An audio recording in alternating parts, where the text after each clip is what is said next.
Ladies and gentlemen, it is update day for Fallout 76. It's been a long awaited one, and it's been one of the longest seasons, I think, since the release of Fallout 76. So it might actually be the longest, so I'm not entirely sure, correct me if I'm wrong. But yeah, today's the day where we get to see Atlantic City added into Fallout 76. Now, before you ask, I do not know how long the downtime will last, but this is basically all of the patch notes. It should be telling us everything included in the update and outlining the bug fixes and the changes that we should be expecting to see in the game. It will not, however, be listing all the bugs which randomly appear. So yeah, never mind, we'll have to find them for ourselves. Anyways, if you enjoy, hit the like button as always and make sure to subscribe. And let's find out what's going on in the patch notes this time and find out what the update is basically all about. So, first of all, bloody hell, there's a big update.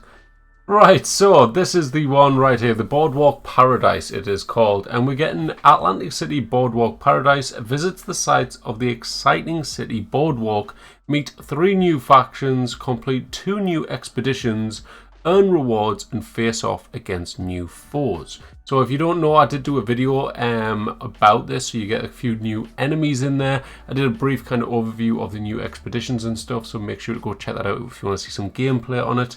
But moving on back to the patch notes, you also get Season 15 today, adding in with a lot of new rewards and stuff. We went over the rewards for them last week, so if you haven't caught that yet, feel free to go check that out as well. You also get new starting loadouts if you make a new character, where you can start at level 20, I think it is, or maybe 25, level 20 it is. So yeah, that's a pretty cool, exciting thing there, where you can actually pick like a kind of default loadout where you can set up as a commando build, a gunslinger, whatever you may decide out of the options that are available. It gives you just a bit of a head start in the game and saves the little grind from getting from level 2 to level 20, let's say.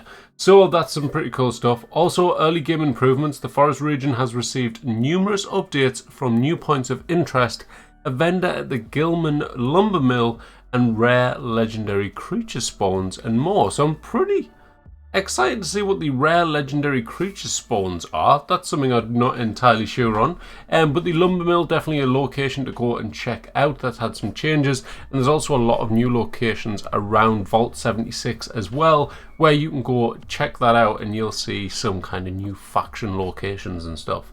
So the update itself is very big, as you can see on Steam. It's 36.8 gigabytes. It's 28 on Microsoft Store, 27 on PlayStation, and 28 on Xbox. So, nice little brief overview into what it is. Atlantic City brings 2 new expeditions. You've got tax evasion, and you also have the most sensational game. So, tax evasion is Belly Belt Buckles, the mafia's accountant, needs your help cooking the books, if you catch the drift. A little smudge in the books here, some misplaced money over there, whatever you can do to avoid paying the dues to the showman and the Moonies. Death and taxes wait for no one, and being terrified of conflict means Billy will need your help on a regular basis. The most sensational game, which is the other expedition, is going to be come one, come all to the most sensational game. Step right up, see if you have what it takes to survive a deadly race against the infamous Batsuri twins. Navigate this perilous race carefully. Danger is around every corner, not only in the form of obstacles, but your opponents as well. Survive until the finish line to be crowned the Boardwalk's newest sensation. So there you go, pretty cool stuff there. I've played both, they're not too bad, not gonna lie. I do like the actual city itself. It reminds me very much of a kind of a straight up copy of, let's say, I'll zoom in a little bit there, it's a bit better, of The Last of Us. So a bit of a weird one there, very, very similar kind of world. But let me know what you think down in the comments about it. We do have a couple of new locations as well with the Neapolitan Casino. Try your luck at the casino, win big at various games such as Roulette and Lucky Dice. I haven't actually enjoyed and played any of them yet, so I'm interested to see what happens with them and how they kind of go about in the game. I don't think you can actually gamble against other players unless it says otherwise, but I don't think that's the case. If it isn't, it's a big miss. I feel like that would have been a lot of, like, a cool kind of addition to the game. The boardwalk is home of the showman. The boardwalk offers deadly entertainment and famous underwater aquarium of the Atlantic. So pretty cool stuff there. Going to the next bit, you've also got new factions coming in with the showman, who are performers and entertainers of all kinds who provide entertainment for the city. They are obsessed with self-actualization and will go to dangerous or even fatal lengths to achieve it. You've also got the municipal government. I hope I said that right.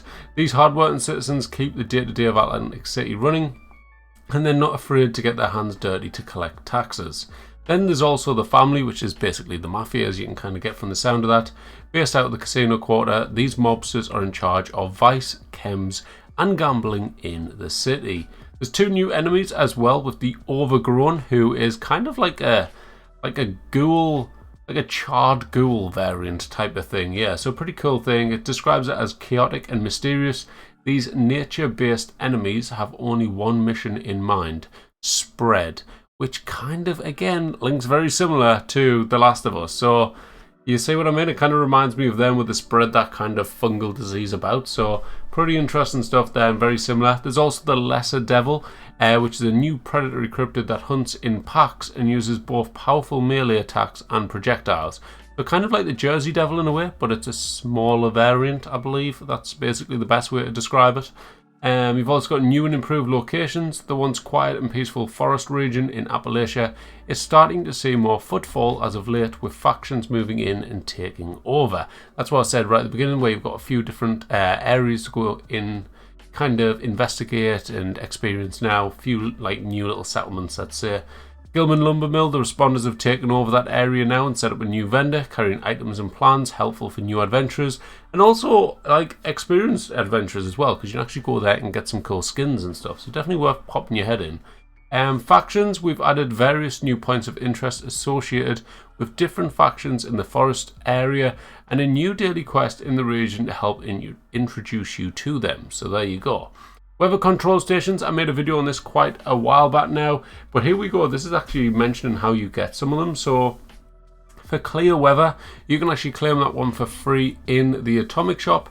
And there's also the Atlantic City Boardwalk, which you can earn from the Season 15 scoreboard. Now on top of that, it does say as well, more to come. There has been one data mined, which is a winter kind of snowy one. I would bet money that that's going to be an Atomic Shop one, so keep an eye out for that. Season 15, we're going to be getting that as well, as mentioned previously. It includes lots of cool new items, which I did cover the other day, so we'll not speak too much on it. But there is a decent amount in there, and there is some really nice skins that I really liked for different weapons as well. They are milked, so they are kind of spread out over a lot of unlocks, but I do think they look really cool. And I think a few people are quite happy as well that the coolest items in there aren't locked behind the Fallout First paywall. So definitely a good season. With some pretty solid items, I would say. The season rank 100 power armor skin as well is fantastic. So yeah, definitely some cool stuff. Now here we go into a bunch of bug fixes, improvements and stuff. So I'm going to try and fly through these. If there's any that stand out to you, let me know down in the comments. And I'll try and test some out in the next week as well, just to see what cool stuff's come in or anything like that. So when leaving the vault, players will now be granted the new Vault-Tec Survival Backpack. That's a new skin for the backpack. You get that for free just for leaving. The Recipe Small Backpack has been removed from the Overseer's cache in Morgantown to the cache of the Overseer's camp near the Weirwood. So you get that kind of a bit sooner as well, because you're going to be going to the Weirwood virtually straight away, whereas Morgantown, you're probably going to wait a little bit at least before you go there. The new Lumber Mill vendor, June Seaver, sells the Vault-Tec Starter Backpack Recipe. Perks, single rank perks will now appear in perk card packs, including animated variant cards. We've adjusted the limit of perk card packs you can open at one time to 100. Jesus. User interface, new quest tracker has been added to streamline quest tracking. It can be customized and disabled from the set menu. I actually really like the look of that. You haven't seen it really massively yet, but if you go and watch my video where I kind of test out the PTS and stuff, there is a kind of little brief look of it in that video, and I kind of like it. It like pops up in the middle of your screen with a little animation, and I kind of like it. It's not too big, and yeah, it just works, I think. Additional changes, level boost. Players can now choose to jump to level 20 when you leave the vault. When creating a character, there are now pre-made loadouts. We did speak about this briefly a second ago, so I'll not say too much on that.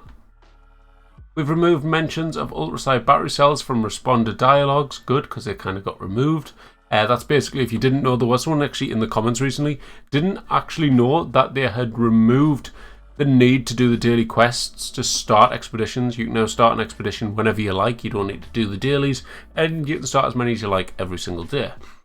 So moving on from that one now, we've got known expedition plans and recipes no longer show as available to purchase in Giuseppe's shop. Fixed inconsistent food buff stacking. Food that grants melee damage buffs, effects and costs have been adjusted. 3 new light variant foods have been added to reflect this adjustment. We've made various balance changes to lower level enemies and creatures and adjusted the health values for various enemy groups that appear in events. Enemies adjusted the damage received by players from non-physical NPC weapons. Legendary creatures will now always drop a legendary item of matching ranks. That was a pretty big exciting one right there. If you get, say, a 3-star enemy, it's now going to drop a 3-star weapon. So very cool change, very kind of something that's been asked for since the start of the game. So a nice little change there. We've added ammo and medical machines to the White Spring Mall.